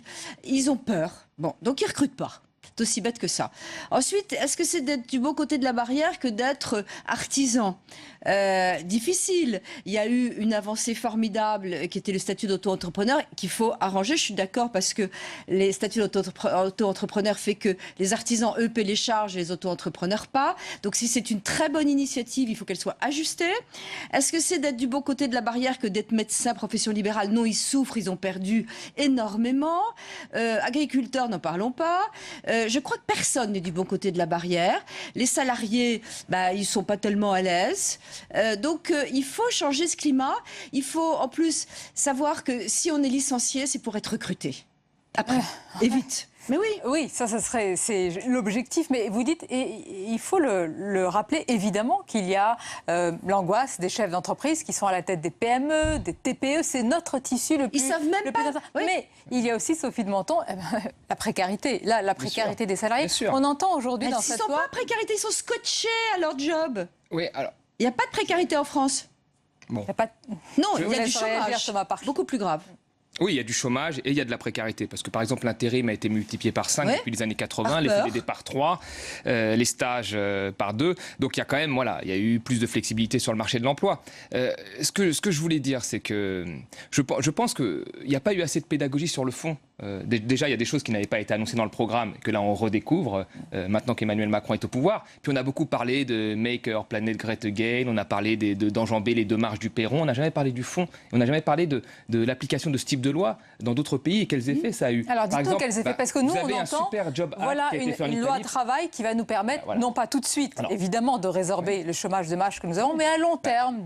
On va en discuter. Là, on en discute. Je vous dis, il y a eu un super job act qui a été fait en Italie. Matteo Renzi, parce que ce que propose Emmanuel Macron n'a rien de neuf, ça a déjà été fait dans certains pays. C'est vrai, bien sûr. Alors, le Super Job Act, je vous donne quelques chiffres, comme on peut en discuter après. Je vous donne quelques chiffres. Aujourd'hui, en Italie, 15% des stagiaires ont plus de 45 ans. Vous avez 45 ans, vous êtes stagiaire, 15%. D'accord ? Vous avez des bons à travailler qui sont distribués d'une heure. Vous distribuez un bon à travailler à un ouvrier d'une heure. Vous en distribuez en fonction du besoin de l'entreprise. Il y a eu plus d'1 million de bons à travailler qui ont été distribués. Donc, vous voyez, est-ce que ça... C'est un petit peu caricatural. Alors, je finis juste, et après je vous laisserai répondre. Aujourd'hui, vous avez 12% de chômage en Italie, donc le chômage n'a pas drastiquement baissé avec ces mesures, mais vous avez plus de précarité. En Espagne, il est passé de 25% à 20% de chômage. En Angleterre, certes, vous aviez des réformes très libérales qui avaient été faites dans les années 80. Vous avez 4,5% de chômeurs, mais on l'a découvert. Vous aviez beaucoup de travailleurs pauvres qui ont mis au pouvoir les extrêmes et qui ont voté le Brexit. Ça a été le cas également aux États-Unis. Donc vous voyez, soit vous avez des chiffres du chômage qui diminuent avec un effet boomerang qui pousse l'extrême droite au pouvoir, soit vous avez de la précarité et pas des très bons résultats comme c'est en Europe du Sud. Je dirais par rapport à ça que, vous caricaturez, on peut se balancer des chiffres sur les taux de chômage. La France est quand même à des moins bien placés au niveau du taux du chômage. Ensuite, je crois fermement que il vaut mieux travailler peu, mais travailler. Quand vous laissez un salarié 1 an ou 2 ans au chômage, bien protégé, vous avez un mal de chien à le réinsérer. Nous, chefs d'entreprise, quand on voit un type qui a été coupé du monde du travail pendant 2 ans, on est très très inquiet. Donc je pense qu'il faut les faire bosser le plus possible. Qu'est-ce que vous entendez par travailler peu? Quel type de travaux? On a beaucoup critiqué les mi-temps, on a beaucoup critiqué effectivement les CDD qui sont renouvelés beaucoup trop. Mais s'ils sont renouvelés beaucoup trop, c'est majoritairement par la peur du CDI, parce qu'on a peur du CDI. Vous avez raison sur l'intérim. C'est très mauvais. On prend l'intérim parce qu'on a peur de ne pas avoir un carnet de commandes, etc. C'est ça le problème d'ailleurs, le carnet de commandes. C'est un vrai problème, le carnet de commandes. Donc il faudrait sortir déjà, et vous avez tout à fait raison sur l'absence de pédagogie qui est faite, y compris d'ailleurs des syndicats progressistes qui comprennent bien et d'autres qui veulent juste... Je ne sais pas ce qu'ils veulent protéger d'ailleurs. J'ai jamais très bien compris. Les salariés ? Non, ça ne les protège pas. Quand vous voulez vraiment vous séparer d'un salarié, vous y arrivez. Ça coûte très cher à l'entreprise, donc elle recrute plus, elle a peur, elle va pas bien. Mais elle y arrive. Donc ça, vous ne le protégez pas complètement. En revanche, vous empêchez de recruter. Le nombre de boîtes que j'ai au sein du mouvement patronal que je dirige et qui me disent « bah non, moi j'ai besoin de 2 personnes ». Mais alors d'abord, je franchis le seuil. Alors, ils me disent « je franchis le seuil ». Donc pas question de recruter une personne de plus. On n'en parle pas des seuils dans cette loi travail. Et pour les petits patrons, c'est fondamental. Alors que vous demandez à 60% des petits patrons, ce que ça veut dire qu'inverser la hiérarchie des normes, ils ne savent pas. Hein. Mais c'est normal de tenir compte de la situation des petits patrons. Mais ce qu'on veut, Sophie de Menton, et c'est normal, c'est une réforme qui marche sur ses 2 pieds. Évidemment, la flexibilité, mais aussi la sécurité, la protection. Est-ce que vous l'entendez, ce mot, en ce moment ? Oui, vous, oui. Et vous, Thomas Porcher? Pour moi, la flexibilité, elle est pour les travailleurs, la sécurité pour les patrons. Dans la loi travail, c'est ça. Enfin, je veux dire, on peut parler du code du travail, on peut parler de la simplification du code du travail. C'est un vrai problème. Aujourd'hui, dans le code du travail, vous avez le nombre de manteaux qu'un travailleur doit accrocher sur un porte-manteau. Peut-être qu'il faut le simplifier. Il ne faut pas confondre simplification et déréglementation. Une grosse partie du code du travail, c'est de la santé, des santé des travailleurs. Pénibilité inapplicable. Voilà. Mais c'est important parce que, par exemple, aujourd'hui, on ne peut pas faire travailler un travailleur dans de l'amiante parce qu'on sait que l'amiante est nocive. Donc vous voyez, le code du travail augmente aussi avec les évolutions. Et aujourd'hui, on fait plus attention aux travailleurs qu'il y a un siècle, et c'est quelque chose de bien. Ça va avec l'évolution de notre société. Après, je finis là-dessus. Pour la flexi-sécurité, quelle sécurité on offre en plus finalement aux travailleurs? Alors, il va étendre l'assurance chômage, Emmanuel Macron, très bien, mais il conditionne... 2018. Voilà, il conditionne ça à une baisse de 10 milliards d'économies sur l'assurance chômage. Ça veut dire que les prestations seront plus faibles, elles seront de moins longue durée. Je veux dire, vous les étendez, mais vous faites une économie. Donc, au final, moi, je vois plus de flexibilité pour les salariés et de protection pour les patrons. Parce que qu'est-ce qu'on leur demande? La protection des patrons, on est la seule classe sociale, entre guillemets, en France, qui n'a aucune protection. Moi, je demande, en tant que présidente d'éthique, un chômage pour les entrepreneurs. Je trouve ça invraisemblable. Au nom de quoi, vous qui êtes syndicaliste et généreux et partageur, voulez-vous que nous, le mec qui a engagé sa maison, son fric, qui a 3 enfants, qui plante sa boîte, il a une petite boîte de 3 personnes, il a un client qui part, eh ben non. Chômage, non, il a cotisé, vous me direz, volontairement. Mais généralement, il a arrêté de cotiser parce que sa boîte va mal. Donc, non, je ne suis pas sûre que le patron français moyen, il gagne 2200 euros. Bon, etc. On est d'accord là-dessus. Donc, je ne suis pas d'accord. Et je voulais dire autre chose que j'ai oublié. C'était à quel sujet? Non, mais allez-y. Je suis d'accord avec vous. Le petit patron... Ah si, pardon, la durée du chômage. 2 secondes. La durée du chômage. Alors, c'est pas ceux qui souffrent vraiment, parce qu'il faut un peu distinguer, tout le monde n'est pas dans le même cas au chômage. Il y a des gens, vous avez une usine qui ferme dans une région, c'est dramatique, ils ne retrouvent pas de boulot, il faut qu'ils soient protégés au maximum. Si vous saviez le nombre... mais de cadres en général d'ailleurs, qui vont se prendre, ils changent de job, ils en ont un tout près, mais ils vont se prendre une petite année. Ils vont négocier de se faire licencier parce qu'ils veulent être licenciés. Et moi, je vois arriver chez moi des gens qui disent « Bon, alors, je voudrais être licencié, j'ai trouvé un boulot. » Je dis « Mais non !» Vous partez. Ah non, non, je ne vais pas prendre le risque si ça ne marche pas. Je dis, vous prenez votre risque. Je ne vais pas vous licencier, alors que je suis contente de vous avoir, pour que vous partiez. Donc là, on a un problème. Et quel est le pourcentage, vous devez le savoir encore mieux que moi, vous avez le sens des chiffres, de gens qui retrouvent du boulot, comme par hasard, dans les 4 derniers mois de leur chômage? Il y en a, mais très important. Sophie de Menton, c'est une réalité. Malgré tout, ça reste quand même... c'est une petite part de la situation. Celle-là, on peut quand même nettoyer ça. Mais je voudrais vous faire réagir, parce que Thomas Porcher a dit quelque chose, c'est important, parce qu'on parle beaucoup de la réforme. La question, c'est son efficacité. Pourquoi on l'a fait? Il ne faut pas la faire parce qu'on doit la faire. Ouais. Est-ce qu'elle est recommandée aujourd'hui, par exemple, par des organisations, je cite l'OCDE ou d'autres? Demandez. Alors, oui, alors c'est très intéressant. Vous avez le CEPR, qui est un laboratoire de recherche extrêmement prestigieux au Royaume-Uni, qui a dit qu'effectivement, la loi travail d'Emmanuel Macron, dans un papier très récent, n'était pas adaptée à la situation française. Et que la situation française avait un déficit d'emploi, il manquait 3 à 4 millions d'emplois, et qu'elle avait besoin plutôt d'une relance pour créer de l'emploi, plutôt qu'une flexibilisation du marché du travail. C'est ce que vous demandez depuis des années. C'est ce que je demande depuis des années. Alors, là-dessus, il y a un débat. Certains vont vous dire qu'il faut un peu plus flexibiliser le marché du travail, mais il n'y a pas une seule réponse là-dessus. Il y a des débats. Et pour moi, ce que l'on voit, c'est qu'il y a... Le débat d'économistes, vous avez raison, qui sont beaucoup tous plantés. Hein. Je veux dire, le terrain, le concret, les économistes... Bien sûr, bien sûr. Oui, bien sûr. Il y a 1,5 million d'emplois, il y a 1,5 million de chômeurs en plus depuis 2008. Vous voyez, depuis 2008, on ne peut pas dire que le marché est devenu beaucoup plus rigide de l'emploi. Donc, trouver que ces chômeurs sont dus à un manque de flexibilité ou à un code du travail qui aurait changé, mais drastiquement depuis 2008, il a évolué de manière parfaitement normale. Je pense que moi, c'est une mauvaise analyse que l'on fait de la situation. Ça va aider à diminuer le chômage. Vous avez raison, ce n'est pas la seule solution.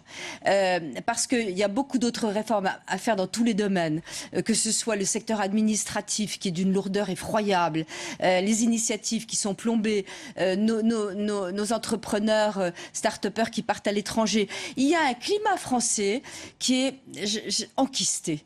Et donc, je crois que c'est tout ça qu'il faut faire sauter, c'est ces verrous. Mais oui, la réforme du Code du travail, elle est nécessaire. Elle ne va pas, tout d'un coup, par un coup de baguette magique, recréer des millions d'emplois. Quelle est la vision du travail d'Emmanuel Macron? On va écouter ce qu'il disait pendant sa campagne, justement. Je sais les indignations.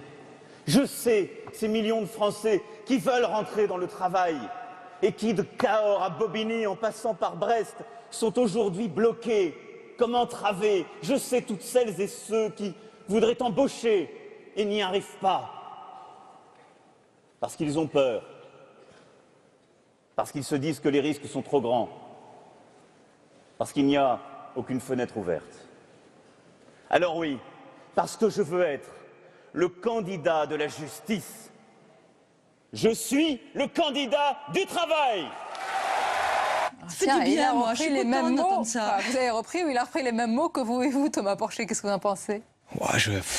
Là, on voit qu'est-ce qu'il propose. Enfin, pour moi, c'est de la com. Enfin, pour moi, on est vraiment dans de la communication. Alors, qu'est-ce que vous proposez-vous? Moi, je vais vous dire. Déjà, une première chose, ce qu'il faudrait dire, c'est qu'Emmanuel Macron est co-responsable d'un fiasco. Hein. Il a été conseiller de François Hollande et il a pratiqué une politique. Parti. Alors, attendez, mais surtout, il a été élu, Emmanuel Macron.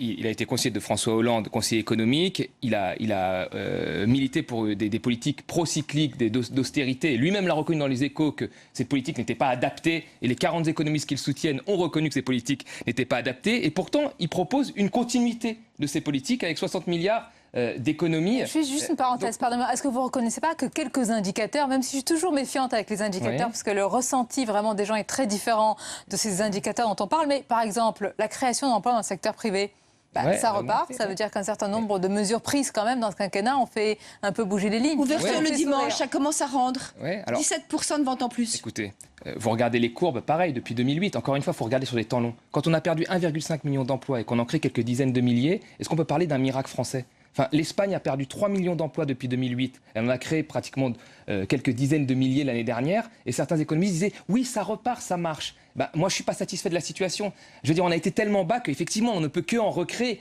Il y a une telle purge de sureffectifs qu'on ne peut que réembaucher un petit peu avec la baisse des charges. Mais on est très très loin. C'est presque mécanique, vous êtes en train de me dire. Oui, on est très très loin du compte. Oui, c'est vrai. Voilà, on est très très loin du compte. C'est vrai, mais il a eu une loi tronquée.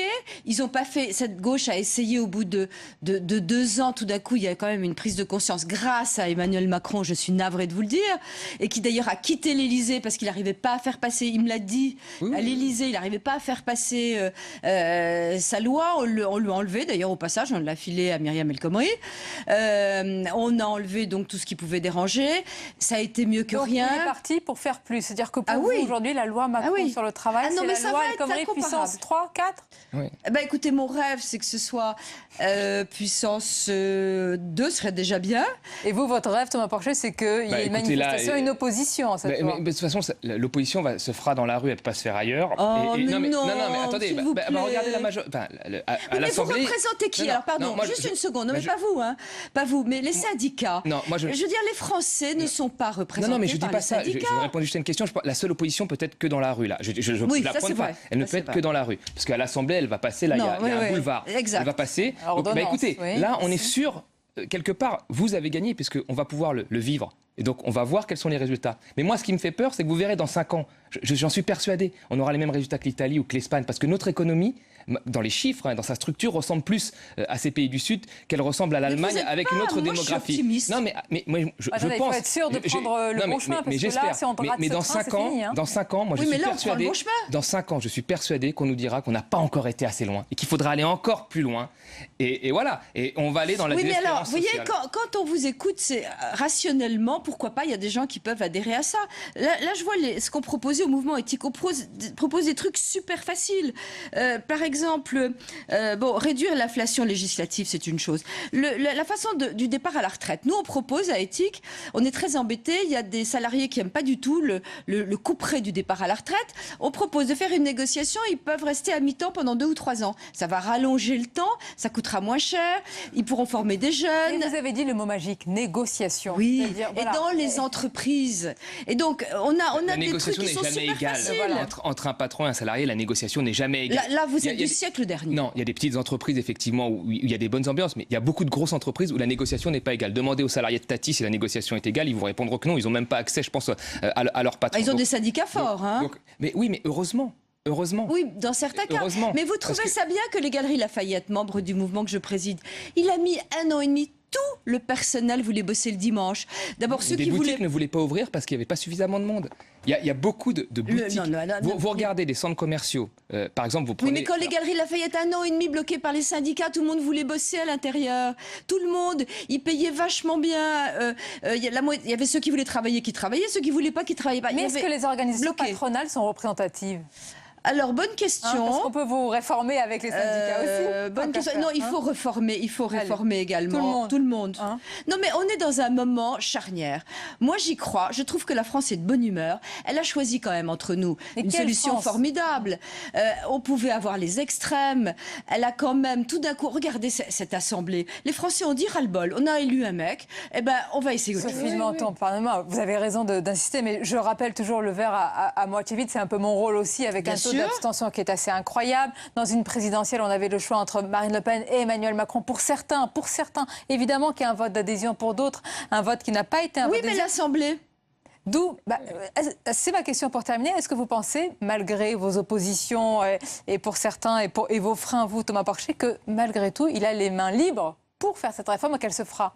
Ben oui. Ben oui, il a les mains libres. Et là, il a les mains libres. Enfin là, effectivement, les Français ont voté majoritairement pour une assemblée d'En Marche. Moi, la seule raison que je vois à ça, c'est qu'effectivement, il y a eu un mouvement d'adhésion comme ça, etc. Mais qu'on n'a jamais parlé du fond. C'est-à-dire que Emmanuel Macron, alors, il a annoncé qu'il ferait une loi travail, mais une loi travail pour redynamiser l'économie. Il faut que ça bouge. Voilà ce qu'on dit. On ne parle pas de ce qu'il y a dedans.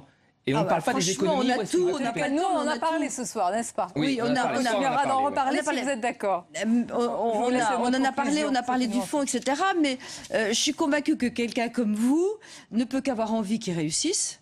Ah, moi, j'aimerais bien que la France reparte et qu'il y ait moins de chômeurs, bien sûr. Et alors, il y a un truc qui peut nous mettre d'accord, c'est le droit à l'expérimentation. Et ça, il a dit qu'il le ferait. Nous, par exemple, on testait le prélèvement à la source. Bon, on l'a testé. On a dit, c'est injouable comme ça. Voilà nos conclusions. Le gouvernement précédent n'a jamais voulu écouter nos conclusions. Celui-ci ?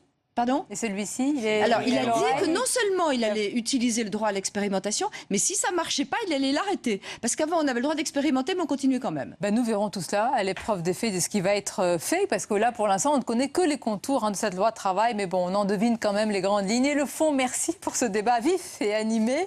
La suite de votre émission à suivre, c'est le grand entretien. On va parler de toute autre chose, on va sortir de nos frontières, on va parler de l'Afrique, des relations avec la France, avec Antoine Glaser. Mais d'abord, c'est le tour d'horizon de l'actualité du jour.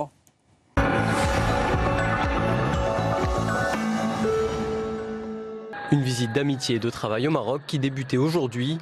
Premier déplacement d'Emmanuel Macron dans un pays du Maghreb depuis son élection et première rencontre avec le roi Mohamed VI pour lancer la coopération entre les deux pays. Depuis Rabat, le président a indiqué qu'il s'impliquerait dans la crise qui touche le Golfe en rencontrant séparément à Paris d'ici fin juin l'émir du Qatar et le prince héritier d'Abu Dhabi. Le roi du Maroc a eu l'occasion de s'entretenir avec plusieurs des protagonistes de cette crise. Moi-même, j'aurai l'occasion dans les prochains jours de m'entretenir à nouveau avec les dirigeants d'Arabie Saoudite, des Émirats Arabes Unis. Le cher me visitera la semaine prochaine à Paris et je reparlerai à l'émir du Qatar, entre autres. Polémique. Il y a eu un échange entre le Premier ministre et le garde des Sceaux. Aujourd'hui, la situation est, à mon sens, totalement pacifiée. Il n'y a pas de tension particulière à l'heure qu'il est. Il n'y a eu aucun échange particulier qui pourrait faire état d'une tension. Et donc, je voudrais vous rassurer sur ce sujet. Le porte-parole du gouvernement a tenté aujourd'hui de gommer les frictions entre le Premier ministre et François Bayrou. Les deux hommes ont pris soin de s'afficher ensemble à la sortie du Conseil des ministres. Même si sur le fond rien n'est réglé, François Bayrou continue à revendiquer sa liberté de parole au sein du gouvernement. l'événement. C'est le même François Bayrou qui a présenté son projet de loi de moralisation de la vie publique en Conseil des ministres. Au programme, une mesure phare avec l'interdiction pour les parlementaires d'employer les membres de leur famille et une innovation, des consultations publiques auront lieu pendant la discussion du texte. Le projet de banque de la démocratie pour financer les partis est pour l'instant remis en cause par le Conseil d'État, mais le garde des Sceaux est prêt à faire appliquer cette mesure par ordonnance. Justice. 30 000 € d'amende, mais aucune peine de prison requise. Le pneumologue Michel Aubier sera fixé sur son sort le 5 juillet. Il comparaissait aujourd'hui au tribunal de Paris pour parjure. Lors d'une audition sous serment au Sénat, Michel Aubier n'avait pas révélé ses liens avec le groupe Total, qui le payait pour des missions de médecin conseil. Son avocat réfute la dissimulation et parle d'une simple erreur de son client. Au Sénat. Une trentaine de sénateurs seraient en passe de constituer un groupe En Marche autour de François Patria, un des premiers soutiens d'Emmanuel Macron. Selon France Info, les troupes seraient issues en majorité des rangs socialistes, mais aussi centristes. La situation devrait se clarifier à l'issue des élections législatives. Élections. Encore 4 jours de campagne avant le second tour des législatives. À droite et à gauche, on jette ses dernières forces. Dans le Rhône, Najat Vallaud-Belkacem, en grande difficulté, a reçu le soutien d'Anne Hidalgo et de Christiane Taubira. À Paris, c'est Bernard Cazeneuve qui est venu prêter main forte à Myriam El Khomri dans son duel face à Pierre-Yves Bournazel. À droite, François Baroin était aux côtés d'Éric Woerth à Chantilly. Et dans le Gard, Marion Maréchal Le Pen a fait une apparition aux côtés de Gilbert Collard, en danger pour sa réélection.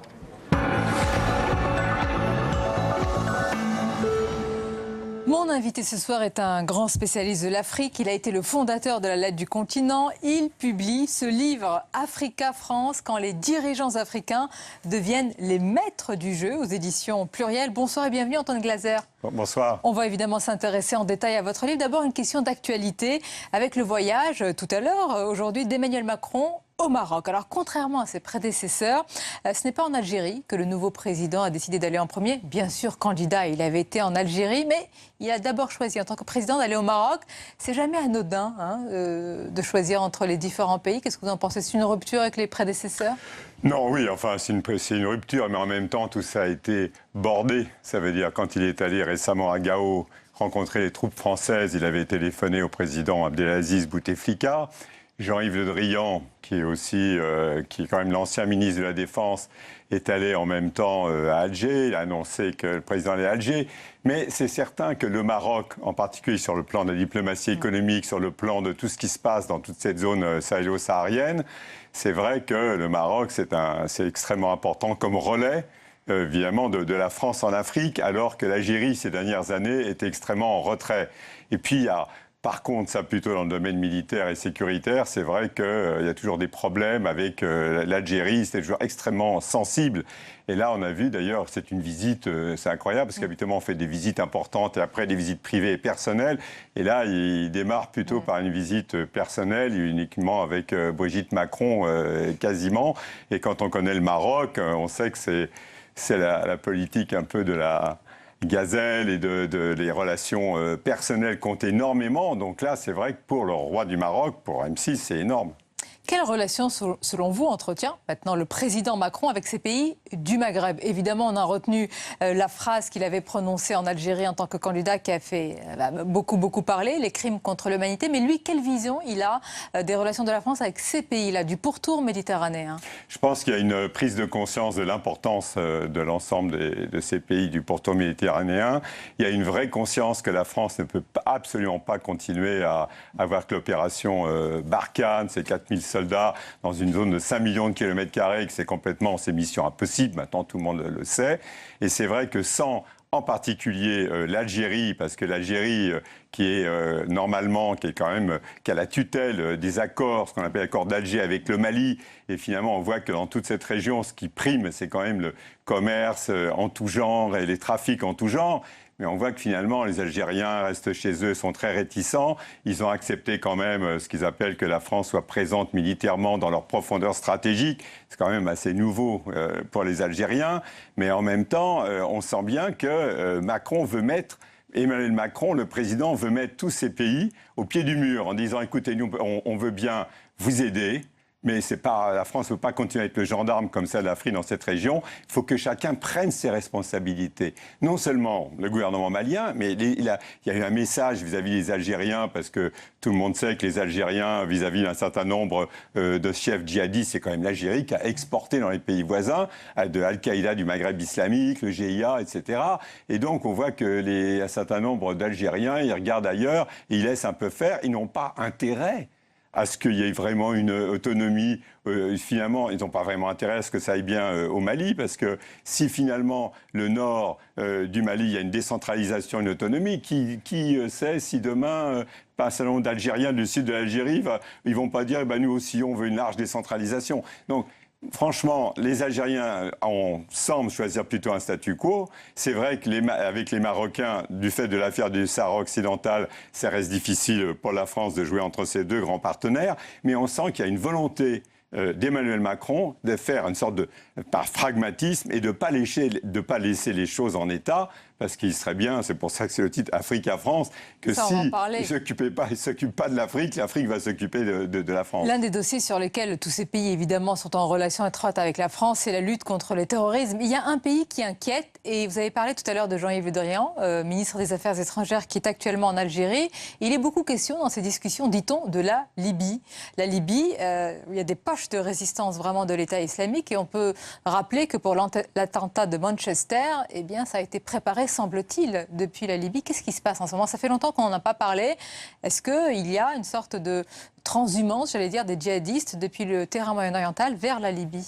Ça, je ne sais pas au niveau, je ne suis pas un spécialiste du terrorisme, il y a une transhumance. Mais ce qui est certain, c'est qu'il y a une responsabilité française vis-à-vis de la Libye. C'est quand même la France qui est intervenue dans une sorte d'invincible armada franco-britannique en 2011, intervenue d'une façon très rapide sous Nicolas Sarkozy, alors que l'Union africaine, un certain nombre de pays étaient hostiles à cette intervention française, qui était une intervention aérienne. Et finalement, comme le disent les chefs d'État, ça veut dire qu'il n'y a pas eu vraiment de suivi. Et finalement, ça a été alors qu'il y avait une sorte de stabilité dans la région, le colonel Kadhafi, quoi qu'on pense de lui comme dictateur, mais il assurait, il faisait un peu les fins de mois des pays de la région. Il avait un certain nombre de jeunes qui étaient dans son armée. Et puis il y avait le grand frère algérien, lui, qui faisait la sécurité. Donc dans toute cette région, il y avait une sorte c'était quand même peut-être instable, mais au moins il y avait quand même, il n'y avait pas tous ces armements qui étaient quand même une armurerie à ciel ouvert. Une armurerie à ciel ouvert. Donc tout le monde s'est servi jusqu'au Nigeria avec Boko Haram. La France essaie en ce moment de trouver. Alors là, la France essaie de trouver une solution, mais c'est extrêmement compliqué parce qu'il y a l'Égypte, il y a le Qatar, il y a énormément d'acteurs extérieurs. Et maintenant, tout le monde sait que c'est pas de l'extérieur qu'on peut, faire le bonheur des gens, le bonheur des peuples, régler tout. Ça amène à votre livre justement. Et ce titre, Antoine Glaser, Africa-France. Alors on va rappeler évidemment qu'on avait l'habitude, pour décrire les relations entre la France et l'Afrique, de parler de la France-Afrique. Alors pourquoi Africa-France? Est-ce que selon vous, il y a intérêt, les dirigeants africains ont intérêt, est-ce qu'on croit encore qu'il y a la France-Afrique? Absolument, ça veut dire, ils pensent souvent, d'ailleurs ils disent qu'ils sont victimes de la France-Afrique. La France-Afrique, c'est quelque chose de particulier. C'était une période historique donnée de 1960 jusqu'à la chute du mur de Berlin en 1990. Et on a l'impression que la France, enfin sauf les spécialistes, n'ont pas vu, ils ont pensé que la chute du mur de Berlin, ça se passait uniquement dans les pays de l'Est, à Berlin, et ça concernait que l'Allemagne. Ils n'ont pas compris que dans cette région du monde, les anciennes colonies françaises qui ont acquis leur indépendance en 1960, la France est restée vraiment dans ce qu'on appelle de dépendance dans l'interdépendance. Ça veut dire que c'est une région où vous aviez des pays comme la Côte d'Ivoire, à Abidjan, vous aviez 50 000 Français qui faisaient tourner le pays, et c'était une chasse gardée française. Il y avait un système intégré politique, militaire, financier. À l'époque, on disait qu'il n'y avait pas un criquet qui stridulait sans que Jacques Foccart soit au courant. Donc c'était un système intégré. Ce système politique, militaire, financier s'est intégré. En plus, la France avait des ressources en uranium, en pétrole, avec des pays verrouillés, en échange à assurer la sécurité des chefs d'État. Et ces chefs d'État ne le disent pas, ils jouent toujours ceux qui sont, c'est la France qui fait tout. Mais eux, ils ont le monde entier. Eux, ils sont dans l'Afrique. Le monde entier dans la salle d'attente de l'Afrique. Mais absolument. Ils ont le monde entier. Si vous allez, même des pays comme la Côte d'Ivoire, qui est quand même le village gaulois de la France en Afrique, vous avez la Corée du Sud, vous avez les Russes, vous avez des Allemands aussi, c'est-à-dire les propres partenaires de la France qui lui ont laissé, en contrepartie d'être le gendarme de l'Afrique, qui ont laissé les parts de marché à 50-60%. Quand il y avait un problème, une entreprise française passait, il y avait l'ambassadeur de France qui passait un coup de fil aux vieilles oufouettes et ils avaient le contrat. Et on a l'impression que la France n'a pas vu cette Afrique changer. Elle a d'autant moins vu cette Afrique changer, c'est un peu l'arrogance française, c'est qu'elle a... Là, c'était le titre de votre précédent ouvrage. Arrogant comme un Français en Afrique. C'est pas un trait de caractère seulement, c'est surtout que la France a exporté sur ce continent non seulement sa langue, mais son code napoléonien, elle a exporté toute sa culture et a négligé totalement l'Afrique des Africains. L'Afrique des Africains est en train d'émerger maintenant, mais la France le voit mal et le perçoit mal. Antoine Glaser, les dirigeants français, on les entend, on les reçoit, ils nous répètent à l'envi que l'Afrique, c'est l'avenir, notre avenir, etc. C'est des belles paroles. Est-ce qu'ils ont raté le train? On a parlé tout à l'heure de la sécurité. Est-ce qu'ils pensent trop l'Afrique via la sécurité et ils oublient l'autre pilier, le développement, le co-développement? Absolument, absolument. Moi, je dis toujours que la présence de l'armée française sert de cache-misère à finalement une présence française globalement en déshérence.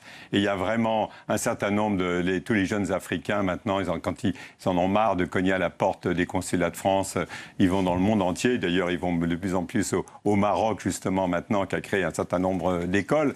Et donc, on voit bien qu'il y a une espèce que la France, pendant des années, n'a aimé que des Africains qui lui ressemblaient. Ça veut dire c'est l'école, d'abord des missionnaires, ensuite toutes les écoles et tout, et des Africains qui leur ressemblaient, avec ce paternalisme que ne supportent plus les Africains.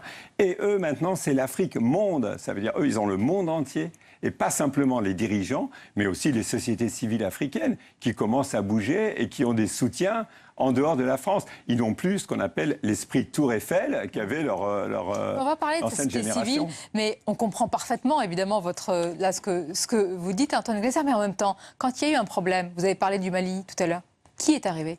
Quelle a été la seule force de projection qui est venue quand même pour aider sur place? La France. Absolument, mais c'est bien dans un espace très court d'être intervenu à l'ancienne, l'opération Serval, c'était très bien, mais quand vous avez maintenant l'opération Barkhane, on voit que la France a tendance à s'enliser, on voit qu'Emmanuel Macron demande aux Allemands de payer, pas simplement maintenant, il y a des soldats allemands maintenant dans la mission des Nations Unies au Mali, mais en fait, il veut absolument élargir, il veut vraiment que ce soit les Nations Unies qui prennent en charge. Les Américains, la semaine dernière, ont dit aux Français, on ne veut pas voter une résolution, ils sont très réticents, mais pourquoi? Parce que pendant que la France fait la sécurité en Afrique, les autres, ils font le business. Ils disent, la France veut continuer à faire la sécurité, très bien.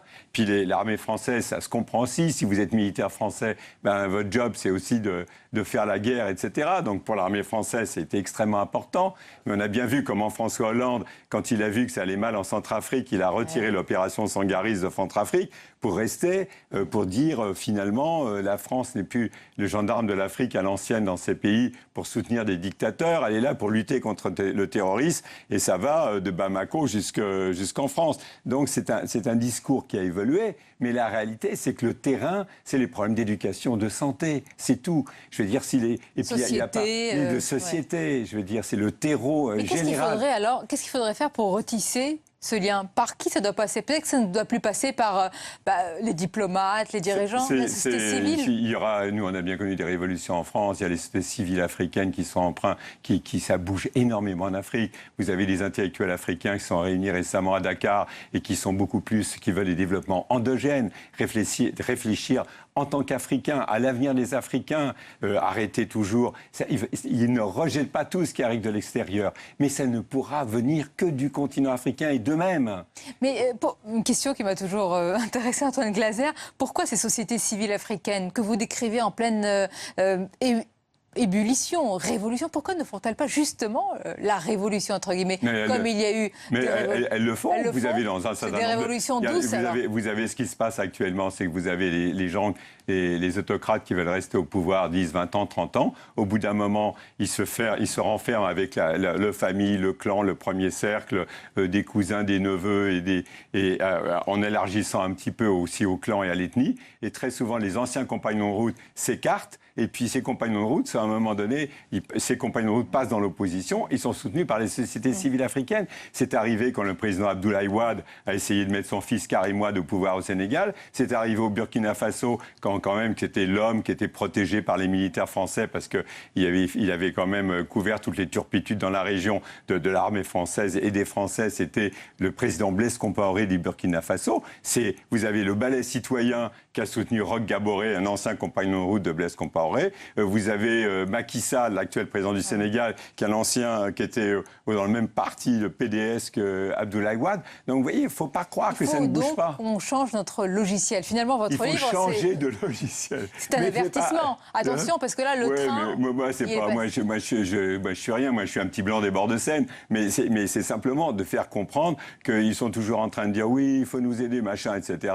Mais en même temps, franchement, ils ont le monde entier. Et vous allez voir, ça bouge énormément. Alors, il y a des endroits, c'est comme, vous savez, en fort, les galéidoscopes. Vous avez des endroits qui sont vraiment, où il y a beaucoup de conflits et tout, mais des endroits où il y a un fort développement. Vous avez des groupes comme Orange qui ont plus d'abonnés maintenant dans des pays comme l'Égypte qu'en France. Ça bouge énormément. Ça veut dire, vous avez bien sûr des classes moyennes. C'est horrible à dire, mais quand l'Afrique va passer de 1 à 2 milliards d'habitants, vous aurez bien évidemment, vous aurez encore 500 millions de pauvres ou de gens extrêmement pauvres, mais il y a toujours une classe moyenne, 300 millions et autres. Et franchement, quand les Français assurent la sécurité, les autres disent, bon, on fait du business. Et c'est pour ça que vous dites Africa, France, c'est plus la France-Afrique, c'est d'abord l'Afrique et il faudrait penser à changer ce logiciel. Merci Antoine Glaser pour ce livre qui est formidable parce que, étant habitué à parler beaucoup de la France-Afrique, c'est une autre vision, une autre philosophie de voir les choses. Merci à vous. On arrive presque à la fin de cette émission. À suivre, comme d'habitude, ce sont les moments choisis sur Public Sénat.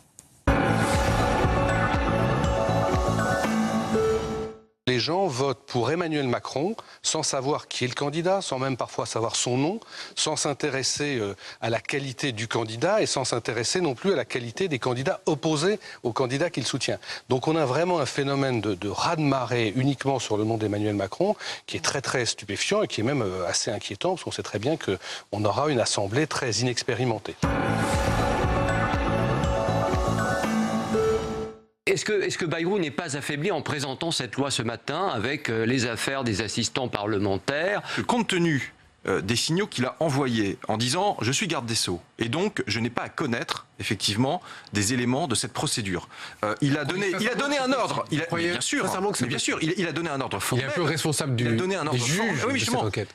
Compte tenu de cela, il a donné un ordre formel au parquet, au procureur général, de ne pas transmettre les informations aux directions de son ministère et à son cabinet. Et donc je trouve ça plutôt vertueux qu'il y ait une justice qui soit la même pour tout le monde. Il n'y a pas de conflit d'intérêt. Voilà.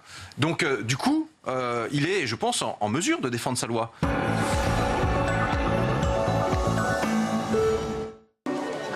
Bonjour, Rassemblement pour le Front National. C'est vous? Bah oui, ça va bien. Très bien. Ouais.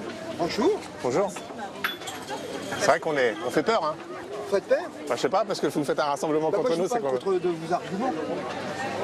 On défend la France, tout simplement. Eh ben, on défend les classes populaires. J'accepte pas l'idée de dire qu'on est haineux, parce que je n'ai pas une tête de haineux.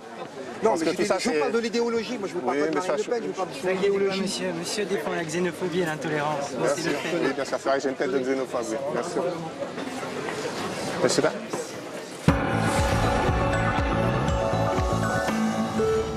Je lui ai dit, Monsieur le Président, vous êtes le président d'un pays fracturé.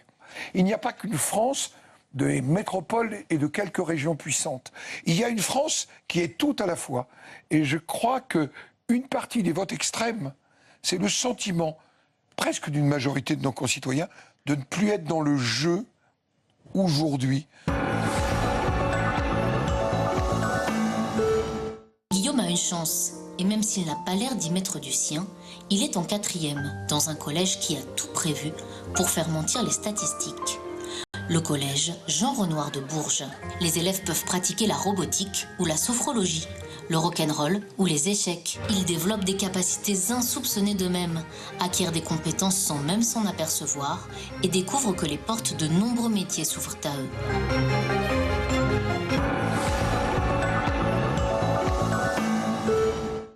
Avec le début de la guerre civile entre chiites et sunnites en 2006, des quartiers entiers se sont enfermés dans le béton pour protéger, mais aussi séparer les deux principales communautés. Je suis arrivé à Bagdad la peur au ventre. Ma famille m'a dit « Pars. Vous les jeunes, vous êtes notre seul espoir. Et on a peur pour vous. » Alors voilà, je suis parti. 40% des habitants de Mossoul sont partis dès le premier jour.